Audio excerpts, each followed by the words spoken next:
Good evening. I am Gail Kislevitz, and today I will be speaking with Tom Hollander on behalf of the Theodore Corbett Institute of Running History.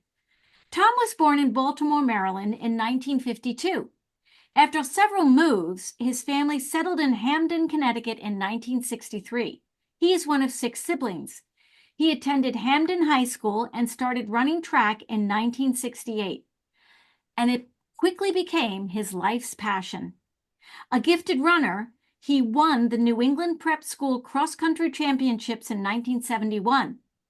In May 1970, he ran his first marathon in Yonkers, New York, finishing 11th in 2 hours and 50 minutes on a very challenging course. That fall, he also ran in the very first New York City Marathon, 4 loops of Central Park, finishing 7th in 2:43:35. His best marathon was the 1972 Cherry Tree Marathon, which he won in 2:23:17 at the age of 19, which qualified him for the United States Olympic Marathon Trials. Along the course, he passed Ted Corbett, who finished in 2:53:40 at the age of 53.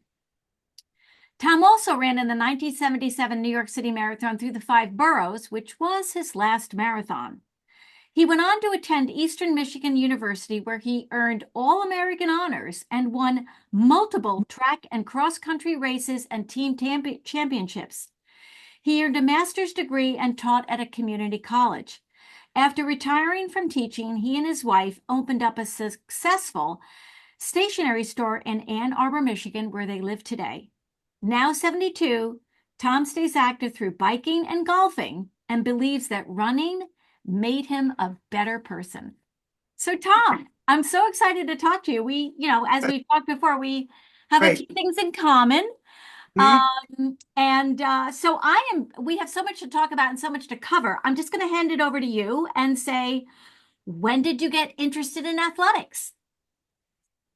Well, as far back as I can remember, I was really an active kid, and we lived for a while in Ohio before we moved to Connecticut, and I'm just some of my neighbor friends, they wanted to play basketball and football, and I just joined right in, and so I just love sports right from the get-go.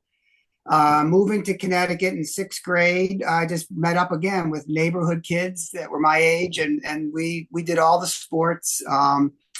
And I to my, One of my biggest disadvantages that I was a very small kid, and I'm a small adult, but had limited success in some of the major sports that I wanted to play. I'm Um, sure you wanted to be a baseball player. Every kid, yes, I every absolutely, male wanted to be a baseball player in the 50s. absolutely, and then I wanted to be football and basketball.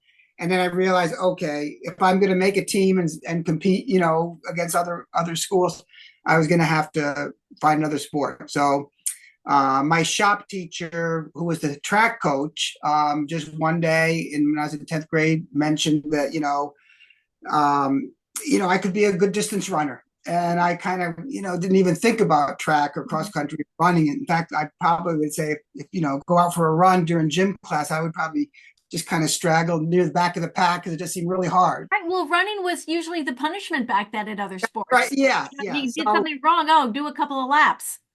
So I didn't put in a lot of effort, but I decided to go out for track. And I just, at the outset, I was going to be a miler. That's what the coach suggested. I try running. And I think he said that we should, before we start practicing officially in the spring, that I should go home and run 1 mile every night and time myself, which run around the neighborhood, measure a mile with your car odometer. And I started off, and I actually got into it. And the Right. first time I have to interrupt. What sneakers were you wearing at the time? I'll probably some Converse. No, I don't even know if I was wearing sneakers.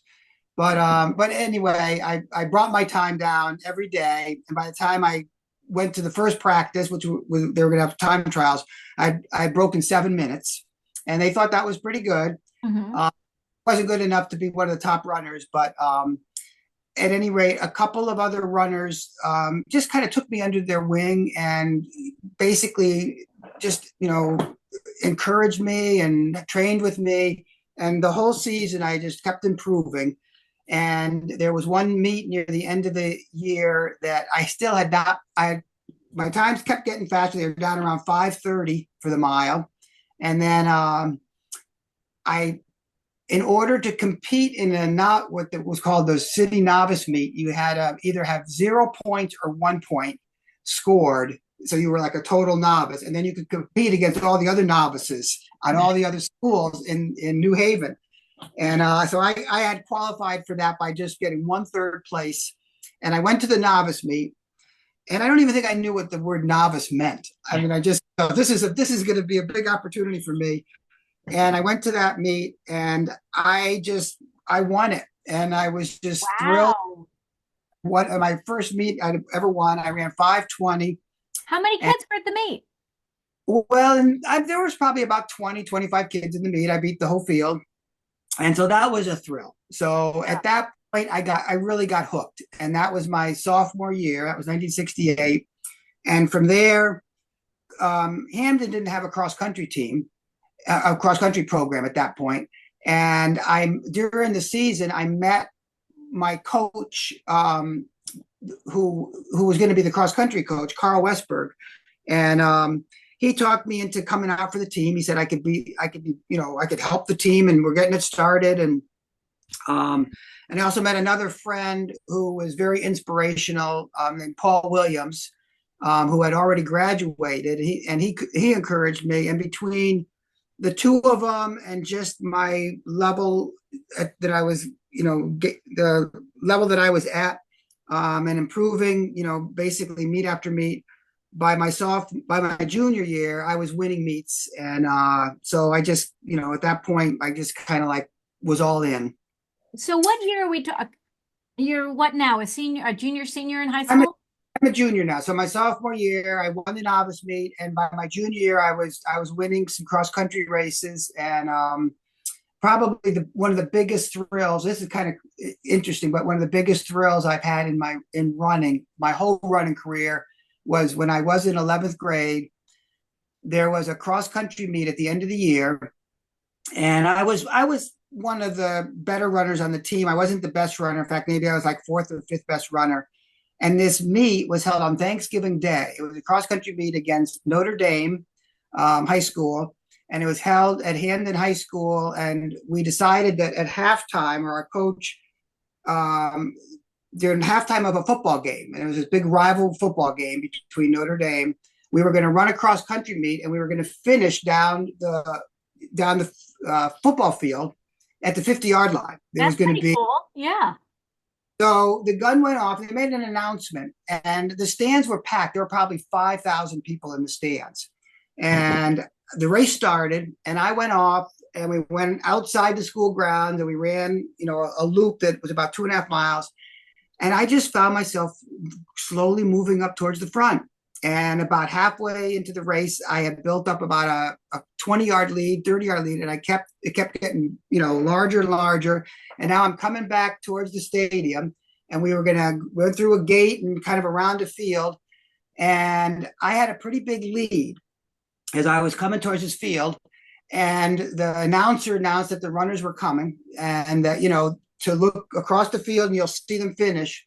And meanwhile, this runner from Notre Dame was closing in on me, and he was getting closer. I didn't realize it, but afterwards I was told he had been closing on me all around this field. And anyway, we hit the football field, and I probably had a 10-yard lead on this guy from Notre Dame, and he started closing the gap on me. And the roar from the crowd, Oh no. to look at the runners. We got a Hamden High School and Notre Dame runner coming down the finish line. The roar was just incredible, and it was deafening. And he ended up eking up on me. He caught me, and he went past me just about at the 50-yard line. But actually, the race was all the way down at the goal line. We had another 50 yards to go. A lot of people thought that it won the race, but he kept pulling away, and he beat me by probably 10, 15 yards. But it was still the thrill of being in that race with the crowd just screaming. I mean, that that kind of was like Well, you're pulling something from almost 50, 55 years ago, and that has still stayed with you. yeah, I tell the story a lot, to people, and I've even got a picture of that race and this kid, little kid, really trying to get me to just, bear down, meet this guy, and Well, so you probably gave it all you had. so anyway, I'm that sure you did. solidified that this is what I was going to do. I fell in love with running. So that So was what, around 1971? So I graduated from high school and I went to prep school for a year. And I Mhm. went to Milford Academy before I went to college. And when I was at Milford Academy, we competed against other prep schools in New England. And I won every race that year that I ran in. And Oh my I God. every course we ran on, I broke the course record. And then we went to the New England Championships that were held in Rhode Island. And I ended up winning that race and breaking the record there. So I won the whole year. I won every race, and just had a really good year. That's a memorable year. Yeah, and then ended up after that. I ended up going to Eastern Michigan on a track and cross country scholarship. Uh-huh. But during that time, New England was the mecca of running.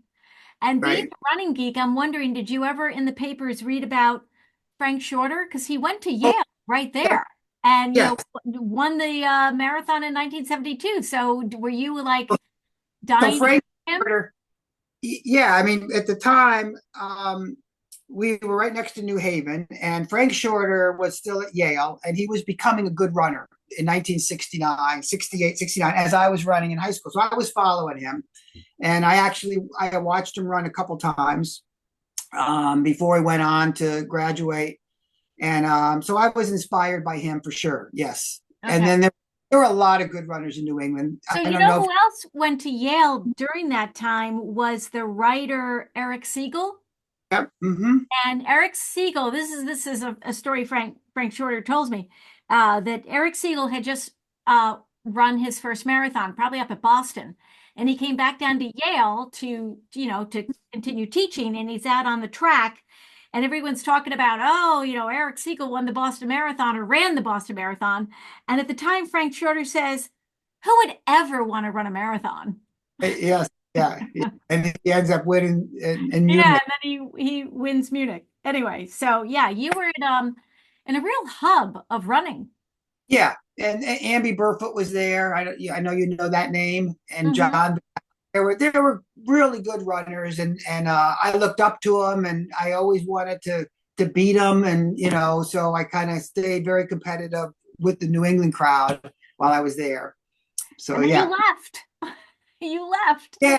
So I went to yeah. So in 1970, I was running. I was a good high school runner, and I ran in a couple marathons. That's when I ran the Yonkers Marathon, and I was Yeah, just let's talk about your marathons. At yeah. age 17. Come on, Tom. So at 17, like I said, I was devouring everything about running. And I was a small kid and I just, knew that my body was suited for the longer the distance, the better. I didn't have much speed. So I was gravitated towards the marathon and I was determined to run one in high school. And I did. I did the Yonkers. Which is a Uh, really tough course. Early course. And as I remember, it was a rainy, kind of a cold day. And I, as I, probably should know better, but most runners don't. I went out a little too fast, and I was running a pretty fast pace. I ended up, I think I was like 11th or 12th in 250, and I was actually very satisfied that I broke 3 hours. And And then you I broke the wanted, marathon. Now, wait, stop a second. Did you have a coach? Do you have any training? Or you just said, I'm going to go out and run a marathon from running a mile. I had a really good high school coach, Carl Westberg, and he actually had the Hamden High School mile record from 10 years earlier when I got there, and he wanted me to break his record, and he was now the coach. So we were training partners. He did everything he could to just help me to get his record, and I finally did break his mile record. So he was, and I did tell him though. I think it was right after I broke the record that I told him I'm going to run this marathon during the track season, and he just said sure. I mean, it was kind of like there were no limits really. I mean, now Right. maybe it seems a crazy thing to do, But I went there, ran the marathon, then came back and I finished the track season. So, but yeah, I had a really inspirational coach in So high wait, I school. have to ask you, here you are a kid in high school and you are an outstanding runner, but you're going all over the place. You decide to run a marathon, you go down to Yonkers. What were your parents? Were they supportive? Did they think you were a You little know, I think that in the household we grew up in, it was just, you know, do what makes you happy, and I maybe be careful. You're gonna go. I don't know.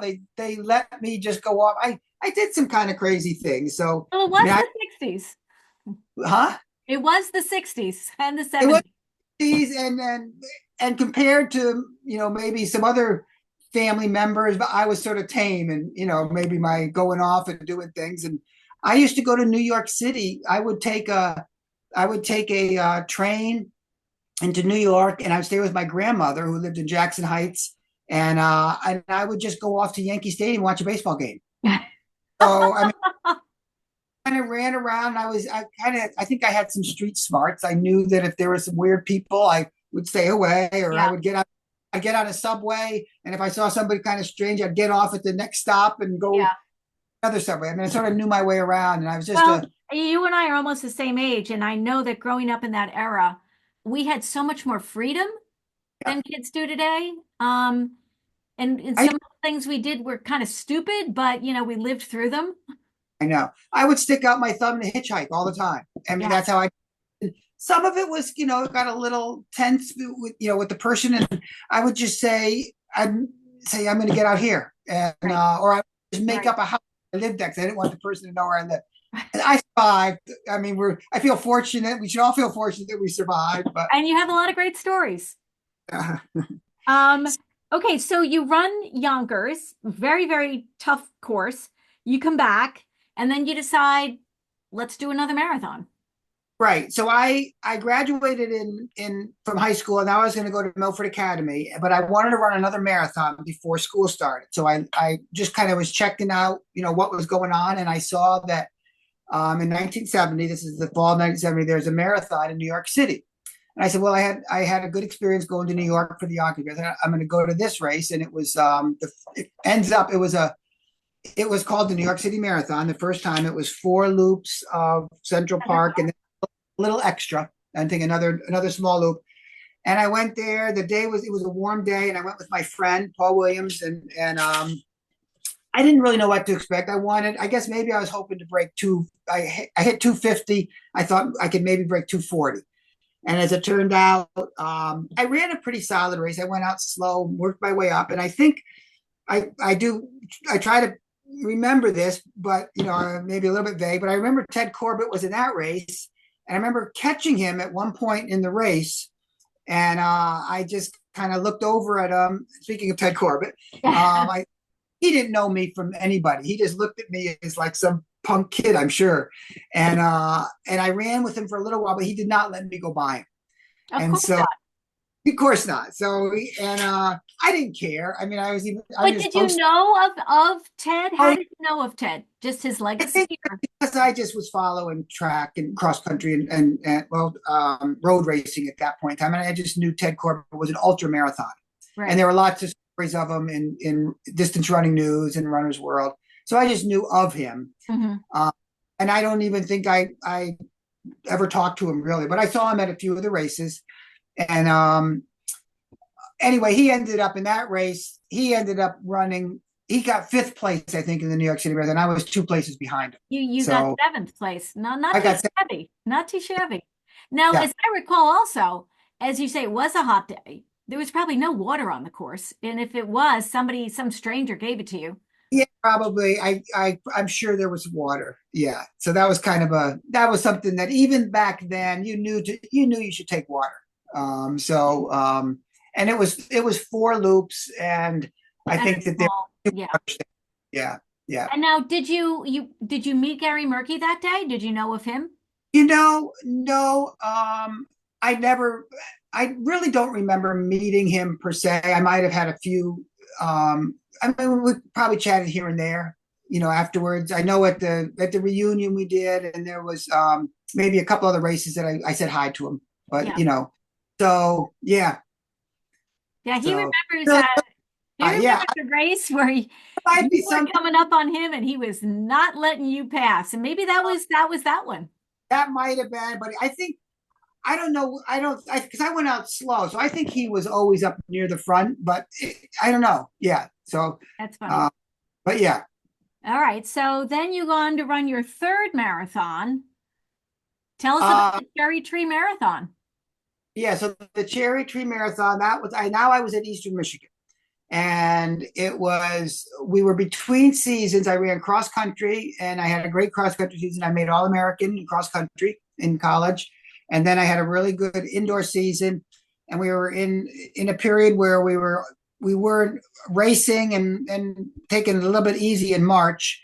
And I just got in my head that I wanted to try to qualify for the marathon for the Olympic. It was 1972 now, and Right. I wanted to try to qualify for the Olympic trials, thinking that it'd be something I would, I just wanted the experience. I mean, wasn't gonna. I didn't think I would make the team or anything, and so I went to New York, flew out there.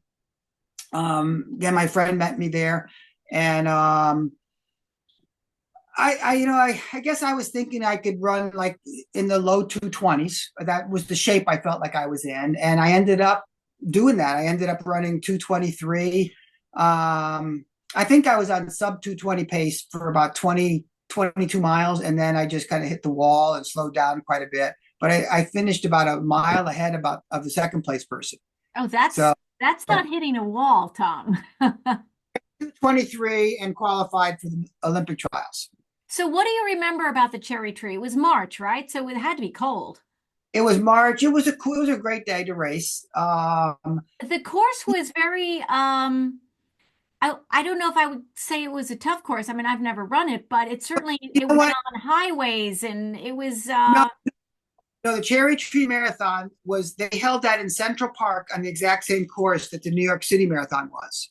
They moved it around. they moved it then. Okay. Yeah. So the interesting thing, talking to Gary Corbett at the reunion, is we talked a little bit about Cherry Tree Marathon and found out that Ted Corbett won the very first Cherry Tree Marathon in like Mhm. 1959. And I told him, well, I won it in 72. And he said, well, that was the last year they ran it. And I didn't know that. And I said, really? And he said, yeah, they 59 and then 72 was the last year. And I said, well, that's kind of a nice connection with Gary, Yeah. or with is that, he Yeah. won the first and the last. So, I at least had that little connection that we So both won. I'm wondering what year they moved it out of the Bronx because that's most of You the know, charity marathons and people that ran it that I've interviewed, ran it all through the Bronx and it was miserable. yeah, I don't know. I don't know if that was the first time. I know that they called the race. In fact, on the trophy, it says Cherry Tree Marathon, but they also called it the Earth Day Marathon. They had another name for it. They combined it with another name. And I think maybe they were just, trying to get a little bit more publicity for it. Well, when I was doing some research, I found out that it was called the Cherry Tree Marathon because it was held on George Washington's birthday. Ah, And okay. that story about cherry, chopping down the cherry tree. Okay. That was in February. Ah, well, it was held in March. There's a lot of things going on with this cherry tree marathon we got to find out about. Yeah. But yeah, but everyone calls it the precursor of the New York City Marathon. So it does have that. That could be, yeah, because it was held in Central Park on the same course, and the New York City Marathon was held, I think, on that same course in Central Park for the first 4 years, 3 or 4 years. Right. Then it moved to the boroughs, the And five you boroughs. ran the one in the boroughs, didn't you? I went back in 77. So I was done with college, and I didn't run any more marathons after after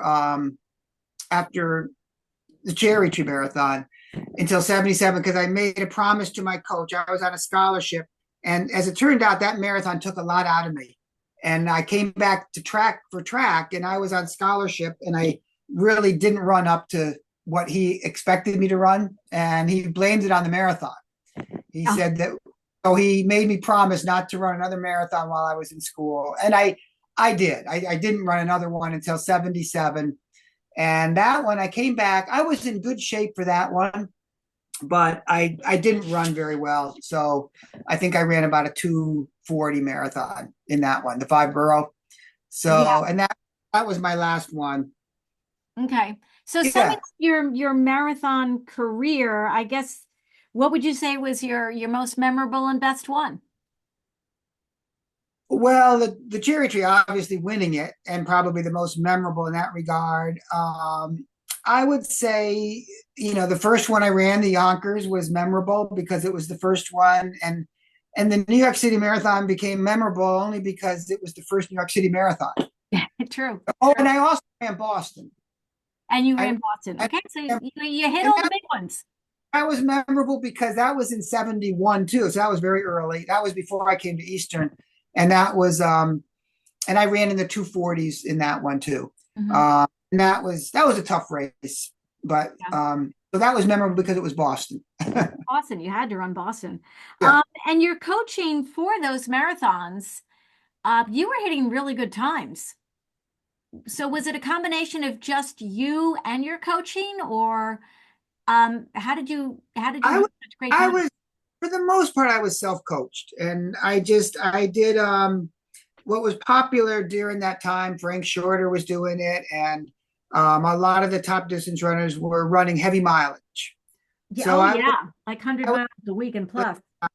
my body was such that I could get away with it, but I had a lot of 140-mile weeks. Wow. So I would put in, a lot of times I'd run 10 miles in the morning, and then in the afternoon I'd do 5 or 6 miles, and then go onto the track and do some intervals. Well, you were And also in school, so it's not like yeah, you had I, a I full-time job and a wife and kids. yeah, I was cool to mainly run. So I was very motivated. We had a real good team, and it was sort of my life, for the better part of my school years. And then after school, I took school a little bit more seriously near the end, and Mhm. ended up in grad school and getting a degree in geography, Mhm. and and taught after that, and kept running off and on, but pretty much my career was over in the late 70s. All right. Did Yeah, you did you keep a scrapbook or I've anything got from your running got days? got a scrapbook. I used to send all the articles to my dad, and he actually kept the scrapbook. So he kept scrapbooks of all the kids and their accomplishments. So I've got all of those, and I kept a training log, and I've kept my training log, so I know exactly what I did on what day, and it's fun to read back and think, oh my God, I can't believe I did all that. That's amazing. That's so. Yeah. Do you have kids that run? Well, I have two children. They both ran in high school cross country and track. And my daughter, she's now 42, she still runs. She's run a couple half marathons, but she's more of just a fun runner. Hmm. She's not competitive. And my son ran in high school, was the captain of the cross country team, and he was a solid runner. He had a lot of injuries and was kind of frustrated, so he didn't really continue after high school. He, But he likes to play. did they ever But ask to look at your journals or, talk they about knew the old days? they knew all about me.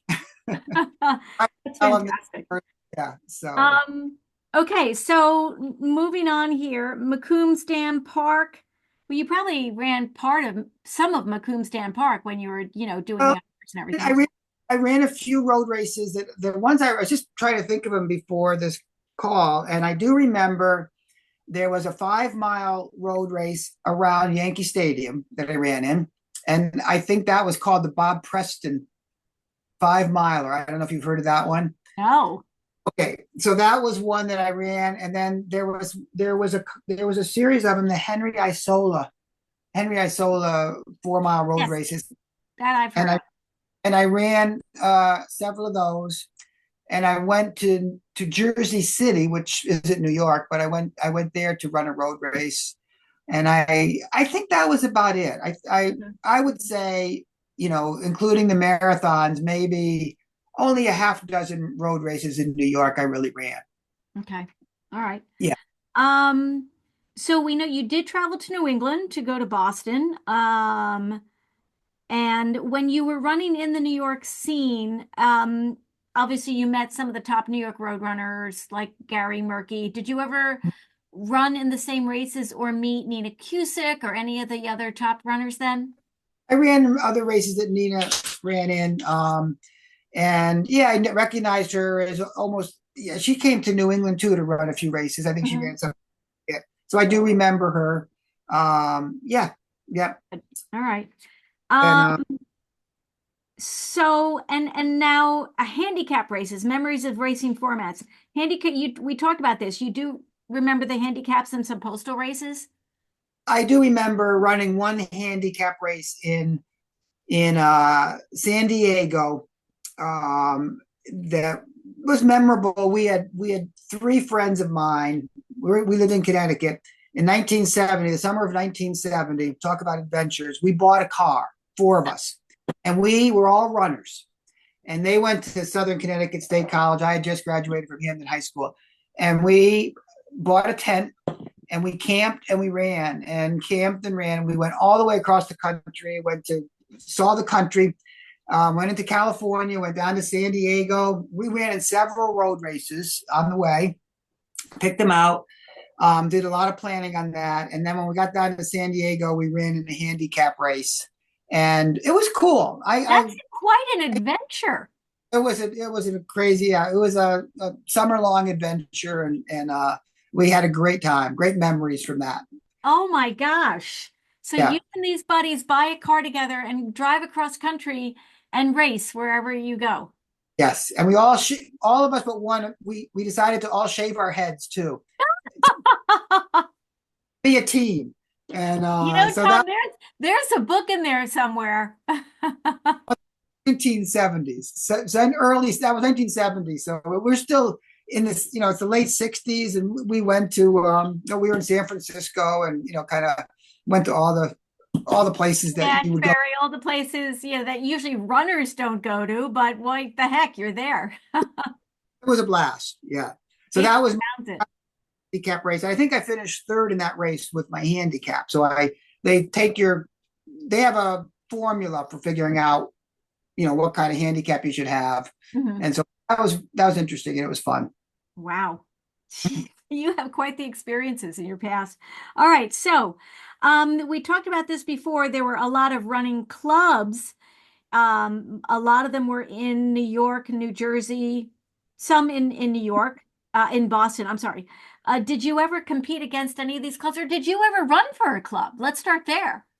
Well, I didn't in when I was in New England, I pretty much ran. I was unattached. I guess that's what I would say. Mhm. Uh, and so no, I didn't run for a club as a high schooler. When I came to Eastern, I ran for Eastern Michigan, and then in the off season, there were different. There was one called Ipsy United, which was Ypsilanti United. So Ypsilanti, right. it was just a group of us, and then so we formed our own club, and we ran and ran very well as a team.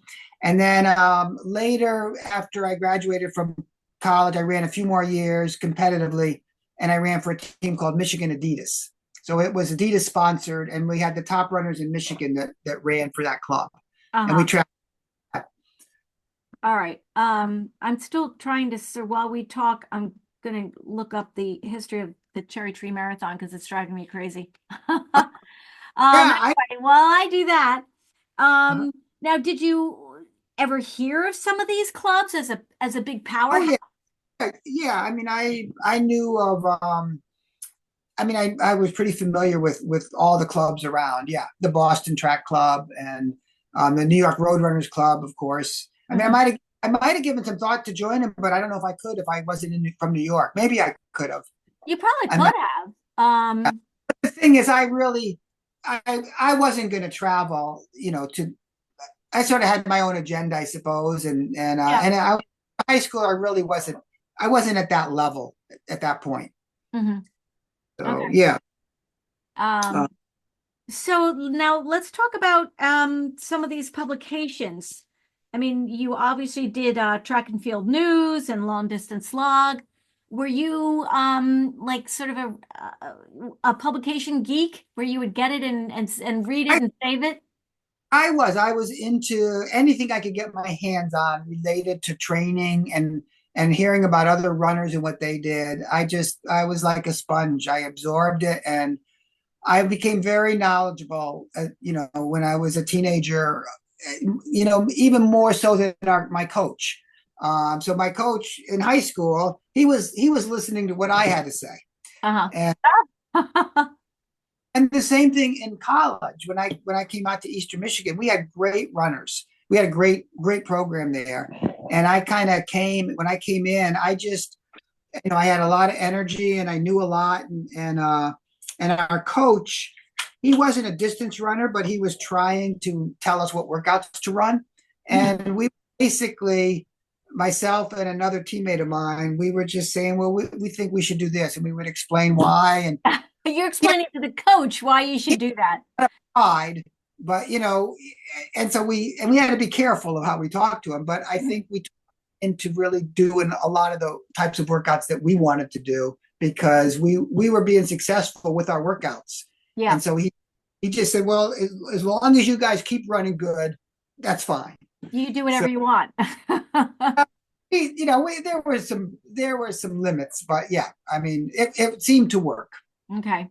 All right. Yeah. So I'm just want to get back to the Cherry Tree Marathon. The first one was in 1959, and it did run through the Bronx.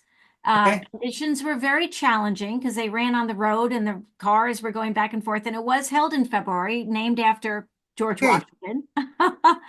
Um, but then when Fred Lebo became member of New York Roadrunners, and he decided that it would be a lot more safer, probably, to hold it in Central Park. So in 1970, it moved into Central Park. Okay. So then there were three. 70, 71, 72. So there were 3 years that was Yeah. held there. And Ted Corbett helped plan the course of that one, and then also, of course, of the New York City Marathon. So, Okay. yeah, little bit of an overlap there. So we were, I wasn't crazy when I said, wait, we're going to the Bronx. I'm curious, what place did Ted Corbett finish in 72? In 72, did I write that somewhere? Did he Um, write? so in the 72 marathon, the one that you ran, Mhm. um, well, he finished, yeah, I think it was 30th because I did have it Oh, in my notes somewhere at the age of 53. okay. All right. So, but Okay. still, I mean, geez, that's Yeah. Yeah. that's Ted Oh, Corbett for you. yeah. No, he was a great runner and inspirational too. Oh Just an yes, he ultra was. marathon. I kind of thought I would run ultra marathons, but I never made it that far. Oh, no, yeah. Okay. But So now, the governing bodies of sports, I think, Amateur Athletic Union, Roadrunners Club of America, and then New York Roadrunners. I think you left the scene before you would have been affected or gotten involved with them. yeah, yeah. I wasn't involved with any of those Yeah. groups. And Okay. I was an AAU card carrying member. you know, that was the organization, and so you needed And to have it. You needed to have an AAU number to enter road right, races. and you abided by all their archaic rules and laws.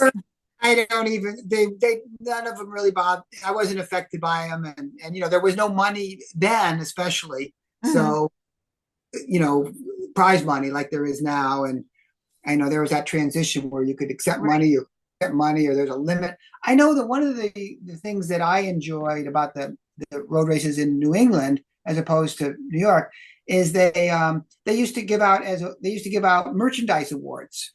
Yes. And I always enjoyed. Did you ever run in the Manchester Road Race in? No, I did not, but it's on Thanksgiving Day, and Amby Burford has run it. He has the longest streak, and he's still running it at Is 78. he still running it? Well, Yeah, if you see him this year, tell him I said hello. I He'll know. will. Yeah. So I always wanted to beat Amby Burfoot in that. And Yeah.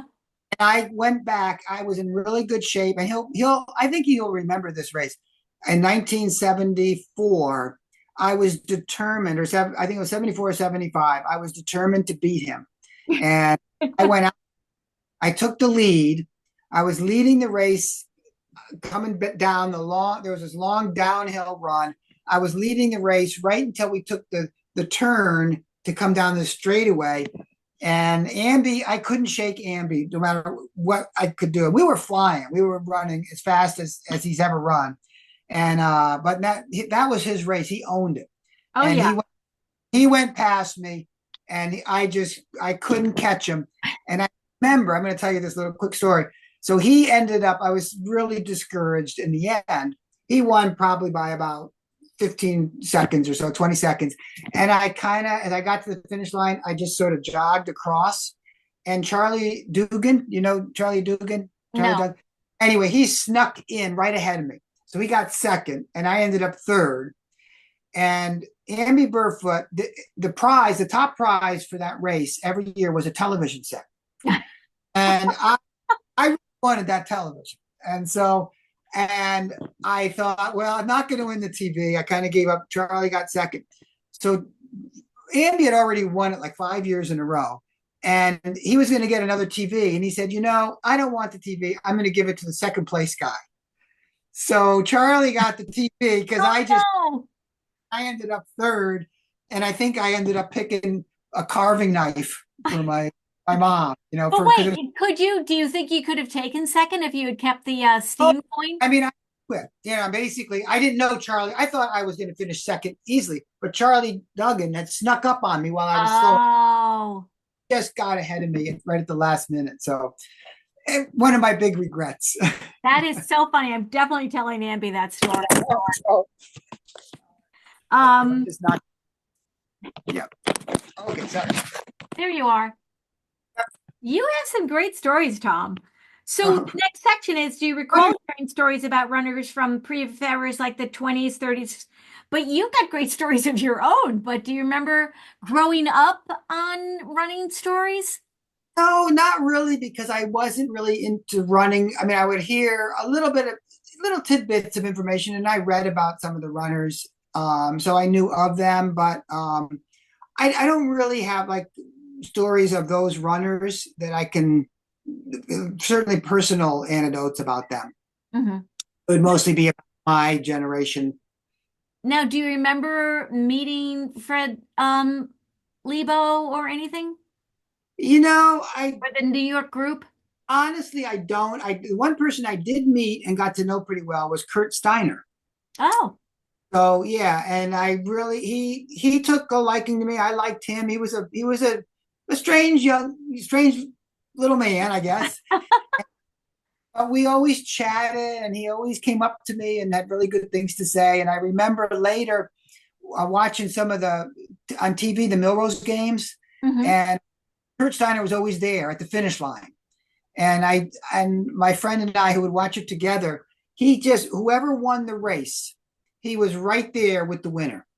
And so the cameras were always showing the winner and Kurt Steiner. So I don't know what his job was. His job might have been to go up to the winner and just kind of take him over to where, the announcers are to, right. Hold on. But he was always with them. And we used to laugh because Kurt Steiner was just, he was like famous for being on TV. For being on TV, right, right. I really only got to know who he was because of the New York City Marathon. Okay. So there weren't really many New York runners that I connected with. I just maybe would talk to some after the race. I'm trying to look through this list. Yeah, look through this list. So many names. There's one fellow, Joe Burns. Oh yes, So, I knew Joe Burns. He's interesting. I got a little, and I just want to say this really quick, but so I have Joe Burns was part of the New York City Marathon board, I guess, over the years. Mm-hmm. Anyway, and I knew that, and I had gotten to know him from the early road races that I'd run in, and when I had we had our stationery store in Ann Arbor. The owner, our landlord, was a marathoner. And I found out he started running the New York City Marathon, and I told him that I had run, New York, and I had finished seventh, and he was all impressed. Well, anyway, we became really good friends, and he started running one year after another, and he had 20 consecutive years that he had run it. And we'd always talk about the race, and he always was telling me I need to go back and run it and all that. And then one year, I think the one year they instituted this the lottery, and you could only get in. And he said in his 21st year, he said he wasn't going to be able to run that year because he wasn't picked to be in it. And so I said, oh no. I said, you've run 20 years and you're in your 60s now, and they're not going to let you run. That's a crime. And so I just thought, well, what connection do I have to the New York City Marathon? Well, my connection was I ran the first one, and who do I know that's on the board? Well, I went down the list, and I knew Joe. And just kind of very casually, but I took a chance, and I wrote to Joe, and I just told him the situation, and I said, this is somebody's run 20 years, and this is the only race he runs all year is the New York City Marathon. He just lives for it. Is there any way after 20 years that you can just continue to let him run? There should be some stipulation that if you run so many races, right? This is free streakers. You know what? So a week later, Joe O'Neill, this is the person's name, the landlord, he called me and said, Tom, I'm in the race. Aww. I never found out for sure, but Joe's convinced that my letter to Joe Burns. I'm sure it was. And you know what? It makes me wonder if that's when they started instituting the streakers. Well, yes, and that might be because right after that they and I think that they talked about it at one of their meetings. I mean, I don't know for a fact, but I feel like they might have brought that up, and they said, yeah, we should offer this to people who have run so many years. So I think that might have played into it. So that's my contribution. Good for you. That is one. So I'm looking behind you. What are all those awards behind you? What one are you most proud of? Oh, well, I do happen to have, and I put this right here because this is the first New York City Marathon trophy. That's trophy. Tiny. Yeah, tiny. But that was the top 10 finishers, and all it says on it is New York City Marathon 1970. It doesn't even say you were a top finisher. No. I also watch as a top 10 finisher, and I think, and I don't know what happened to it, but that's gone. And the little interesting story about this is all my trophies that I won when I was younger, before I came to Eastern, and most of them, I just put in a closet in my house in Camden. Mm-hmm. And then one day my mom said they're moving out, and we got all these trophies that you won. What should we do with them?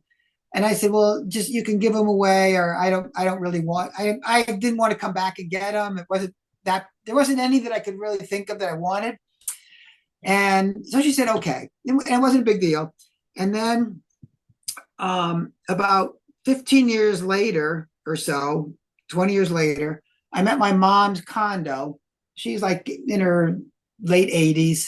And I looked on one of her shelves, and I saw this on one of the shelves with some other knickknacks.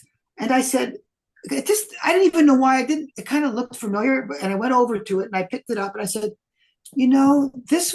this is from the first New York City Marathon. And she goes, oh, I didn't know that. She said, I just liked the look of it. I decided to keep it. And she said, I just liked it. Oh my gosh. And, my mom was the artist. Remember I told you? Yes. And so she had this, she could look at things and just kind of size them up, and she would keep them. Or how fortuitous that she kept that one. And now you have it. And it was like already the New York City Marathon becomes very famous. It had already been going on for 35 years. Mm-hmm. And so I said, can I have this? She goes, oh, of course you can. And I have this. And I brought it back to the reunion 3 years ago, for the 50th reunion. And there were at least 2 or 3 other people that brought the same one. Oh, that's so special. And this one. Yeah, what's that? That's another New York City one. Okay, that's the Yonkers Marathon. That's in Yonkers. It's marble, and it's 1970. It says Chippewa Marathon. So I think it was also known as the Chippewa Marathon, as well as the Yonkers, which I didn't know. And then let's see. Oh, okay. I got to show you one more thing for New York City.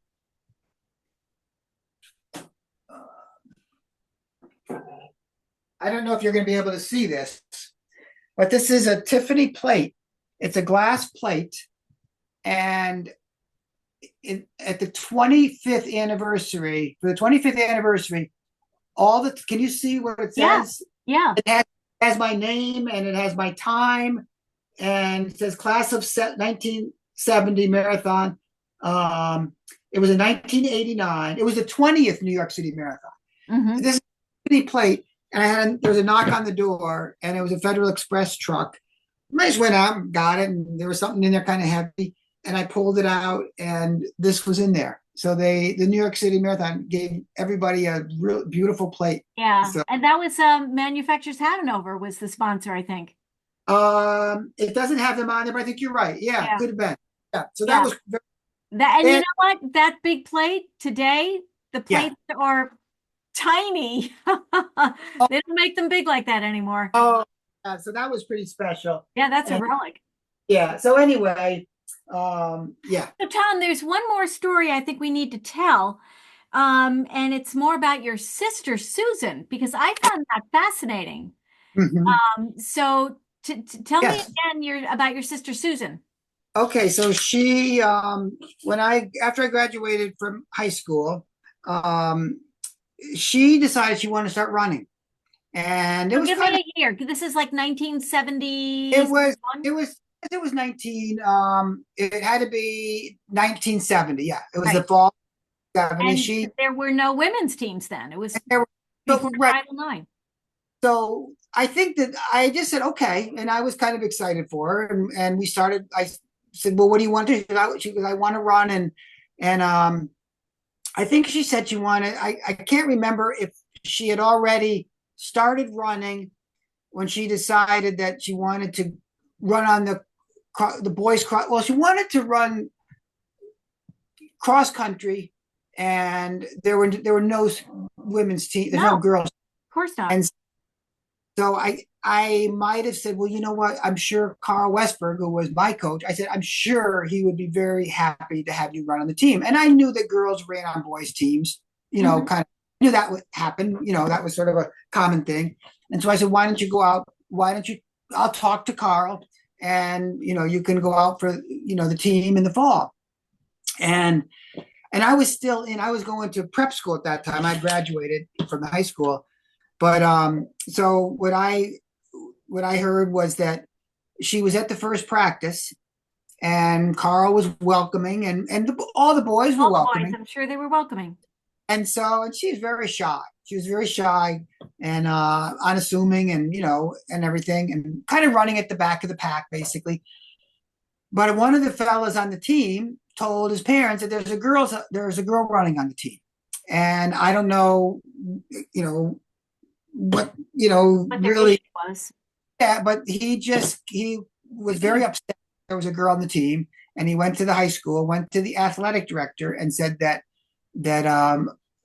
I am going to pull my son off the team unless this girl is not on the team. This is not there's boys sports and there's girls sports, and she needs to find a girls sport.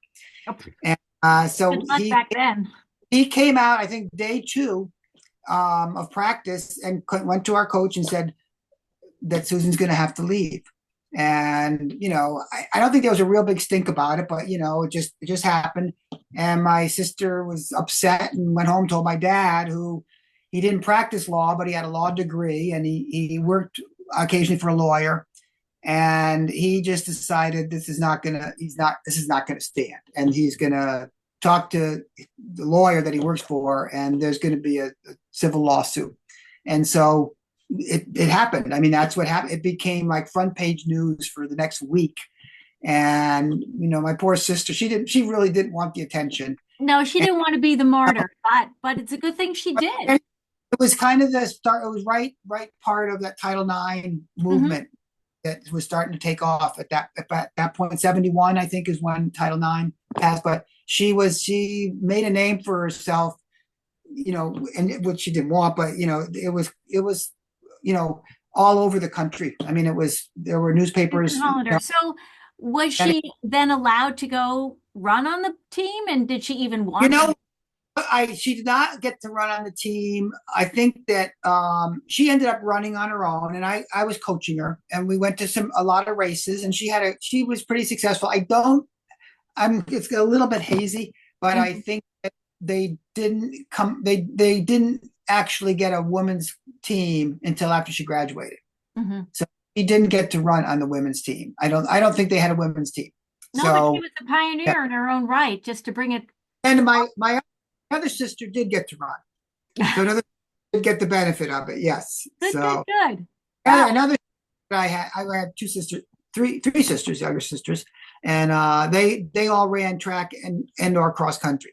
Hmm. Good for Yeah. them. Yeah. Good. So they had the teams. Yeah. So Wow. that This has been so much fun. I mean, yeah, you really, I mean, you had a kind of a short career, but it was jam-packed with yeah, excitement and wins you're and a lot right. of great stories. Yeah. Yeah. I Do you packed a lot. I still, loved I it. mean, you say you don't run, do you still run at all? I had a couple of injuries that just I couldn't run, and I made some small comebacks, and I did run a few road races in the '80s and even in the '90s, but I just it too much pain, Mm, so I had to find a sport. So I started bike riding, and I've been doing a lot of bike riding, and not competitive, but just staying in shape. And I mhm. go to the gym. I mean, I gotta work out. So Of course, yeah, of course. so But you had and some, and it did running changed my life. I mean, so it how really did it change your life? Tell me about well. I was kind of a punk kid and goofing around and didn't take school seriously, and I think it just taught me it taught me discipline, and it taught me to be able to accept losing too. I mean, it. that was Mhm. one of the things. You can't win every race, and or working hard. You got to work at something to be successful. Right, And and I set goals and Right. And it just I kind of was able to apply that to my career in teaching and in business too. That if you work hard, you can be successful. You're not going to always progress in a nice linear fashion. You'll have setbacks, but you got to pick yourself back up. yeah, You can't feel yourself. So yeah. And it gave me a lot of confidence, that's and great. I really didn't have trouble talking to people, after that I felt like I could engage anybody because, I felt like I was a successful person and I could exude that. Right. Yeah, So when yeah, I used to interview people after running their very first marathon, almost every one of them said, I now feel I can accomplish anything I set my heart out to. And, true. people who said they always wanted to take piano lessons after they ran a marathon, they'd take piano lessons or they'd ask for that raise or whatever. They just felt so empowered. Yeah, I it's think that's funny. running does. Piano. That's exactly what happened with me with piano because I do play the piano now, and I've decided I want to play, and I keep messing up, but I keep getting back in and playing it again and playing again, and you know what? You improve, and you Yeah, get you did you get yeah. beyond chopsticks? I've gotten beyond chopsticks, yes. Not a whole lot, but now I can play it with two hands. Oh, wow. All right. Well, listen, we have to, at some point in time, you and I have to continue our discussions about running, but this has been fantastic. Thank you so much, Tom. I did. Okay, well, thank you, Gail. All Thanks. right. Thank. Enjoy those Michigan winters. All right. Well, maybe you'll make it back out here sometime and we'll get together. So, Maybe I would like that. All okay. right. All right. Take Take care. care. All right. Bye-bye.